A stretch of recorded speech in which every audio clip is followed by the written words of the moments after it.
સ્વાગત છે તમારું ફરી એક આજના વિડીયોની અંદર। મિત્રો આજના આ વિડીયોની અંદર આપણે ગુજરાતની આગાહી વિશે વાત કરીશું, જેમાં આજે તારીખ છે 9 અને આજે ગુજરાતમાં અમુક જગ્યાએ વરસાદ રહેવાનો છે, અમુક જગ્યાએ રેડ એલર્ટ આપવામાં આવ્યું છે અને અમુક જગ્યાએ ઓરેન્જ એલર્ટ આપવામાં આવ્યું છે। સાથે જે ખૂંખાર વાવાઝોડું છે ફરી પાછું ગુજરાતમાં આવશે એવી આગાહી એ અંબાલાલ પટેલ દ્વારા અને પરેશ ગોસ્વામી દ્વારા કરવામાં આવી છે। તો ગુજરાતના કયા જિલ્લામાં ભારેથી અતિ ભારે વરસાદ રહેશે અને કયા જિલ્લામાં કોરું વાતાવરણ રહેશે, આ તમામ માહિતી તમને આજના આ વિડીયોની અંદર મળી રહેશે। તો વિડીયોને તમે એન્ડ સુધી જોતા રહેજો। વિડીયો તમને પસંદ આવે તો વિડીયોને એક લાઇક કરજો। તમે આપણી આ ચેનલ ઉપર નવા હોય તો ચેનલને સબસ્ક્રાઇબ કરી લેજો અને કોમેન્ટ કરીને ખાસ જણાવજો કે આપણો આ વિડીયો તમે કયા ગામમાંથી અને કયા જિલ્લામાંથી જોઈ રહ્યા છો, જેથી કરીને આપણને પણ ખબર પડે કે આપણો આ વિડીયો આ ગામ આ જિલ્લા સુધી પહોંચી રહ્યો છે। તો વિડીયોની જે છે હવે શરૂઆત કરેલી એ સાથે વાત કરીએ તો તમારા ગામમાં, તમારા જિલ્લામાં અને તમારા તાલુકામાં કેવો વરસાદ રહ્યો, કેવું વાવાઝોડું આવ્યું એ પણ ખાસ કોમેન્ટ કરી દેજો। તો એ વાત કરીએ તો પાકિસ્તાનની નજીક જે છે પહોંચી ગઈ છે સિસ્ટમ। આજે ગુજરાતમાં મેઘરાજા વિફરશે કે શાંત રહેશે, હવામાન વિભાગની આગાહી। મિત્રો, પાકિસ્તાનની નજીક આજે હવામાન સિસ્ટમની આગાહી હતી, એ જે વાવાઝોડું હતું એ પહોંચી ગયું છે અને હવે આજની આગાહી મુજબ આપણને ખબર પડશે કે ગુજરાતમાં મેઘરાજા વિફરશે કે શાંત રહેશે।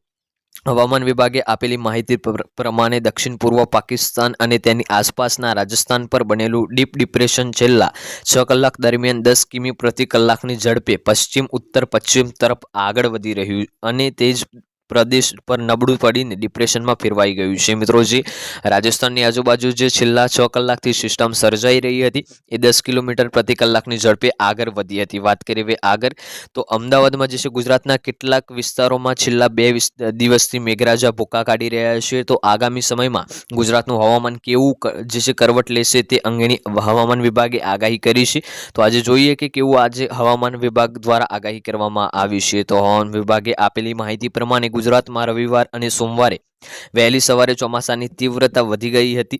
ઉત્તર ગુજરાતમાં જાણે આબ ફાટી હોય તેવી સ્થિતિ સર્જાઈ હતી અને બનાસકાંઠા, સુઈગામ અને કચ્છના રાપર જિલ્લામાં ભારે વરસાદ પડ્યો હતો।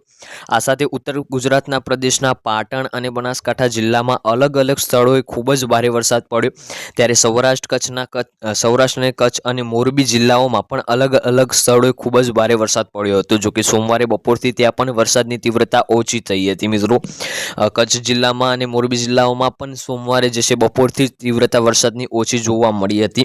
વાત કરીએ આગળ તો હવામાન વિભાગે આપેલી માહિતી પ્રમાણે દક્ષિણ પૂર્વ પાકિસ્તાન અને તેની આસપાસના રાજસ્થાન પર બનેલું ડિપ્રેશન છેલ્લા 6 કલાક દરમિયાન 10 કિમી પ્રતિ કલાકની ઝડપે જે છે પશ્ચિમ ઉત્તર તરફથી પશ્ચિમ તરફ જઈ રહ્યું હતું અને તે જ પ્રદેશ પર નબળું અને ડિપ્રેશન ફેરવાઈ ગયું હતું। આ ડિપ્રેશન ગઈકાલે 8 સપ્ટેમ્બર 2025ના રોજ ભારતીય સમય મુજબ 23:30 કલાકે અક્ષાંક 26.1 સેલ્સિયસ અને રેખાંશ 69 સેલ્સિયસની નજીક જે છે નવાબશાહ પાકિસ્તાનથી લગભગ 70 કિમી પૂર્વ દક્ષિણ ગુજરાતમાં જે છે પાકિસ્તાનથી 100 કિમી ઉત્તર પશ્ચિમ હૈદરાબાદ અને પાકિસ્તાનથી 100 કિમી ઉત્તર પૂર્વ અને જ્યારે જેસલમેર રાજસ્થાનથી 210 કિમી પશ્ચિમ દક્ષિણમાં કેન્દ્રીય હતું। શરૂઆતમાં તે પશ્ચિમ ઉત્તર પશ્ચિમ તરફ આગળ વધી રહ્યું હતું, ત્યારબાદ દક્ષિણ પાકિસ્તાનમાં લગભગ પશ્ચિમ તરફ અને આગામી 24 કલાક દરમિયાન ધીમે નબળા પડીને એક સાચા જે છે દબાણ ક્ષેત્રમાં ફેરવાઈ ગયું હતું। હવામાન વિભાગે વધુ માહિતી આપતા જણાવ્યું છે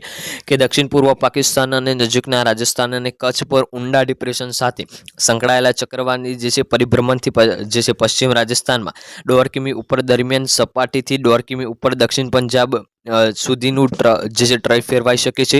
સરેરાશ દરિયાની સપાટી પર જે છે મોન્સૂન ટ્રક જે છે દક્ષિણ પૂર્વ પાકિસ્તાન અને નજીકના રાજસ્થાન અને કચ્છ, કોટા, ઓરાહી, સિંધ, રાંચી, દીઘા અને ત્યાંથી પૂર્વ તરફ ઉત્તર પૂર્વ બંગાળની ખાડીમાંથી ઊંડા ડિપ્રેશનમાં કેન્દ્રમાં પસાર થતું નબળું જોવા મળી રહ્યું છે। વાત કરીએ હવામાન વિભાગે આપેલી આગાહી પ્રમાણે આજે 9મી તારીખે વરસાદની તીવ્રતા ઘણી ઓછી દેખાઈ રહી છે।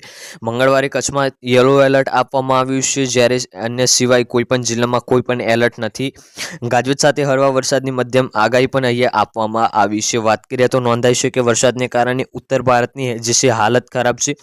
ઘણા રાજ્યોમાં ઘણા રાજ્યો જે છે પૂરનો સામનો કરી રહ્યા છે। પંજાબથી લઈને ગુજરાત સુધી જે છે પરિસ્થિતિ ખરાબ છે, જ્યારે બિહારના ઘણા વિસ્તારોમાં વરસાદની રાહ જોઈ રહ્યા છે। દરમિયાન હવામાન વિભાગે તેના તાજેતરમાં જ અહેવાલ આંધ્રપ્રદેશ સહિત ઘણા રાજ્યોમાં મુશળધાર વરસાદની ચેતવણી જાહેર કરી છે। હવામાન વિભાગે આગામી 12મી સપ્ટેમ્બર સુધી સુધી ઉત્તરાખંડ, ઉત્તર પ્રદેશ, ઓડિશા, સિક્કમ અને પશ્ચિમ બંગાળમાં વરસાદની આગાહી કરી છે. તો આજનો આ વિડીયો આપણે અહીંયા પૂર્ણ કરીએ છીએ. વિડીયો તમને પસંદ આવ્યો હોય તો વિડીયોને એક લાઇક કરજો.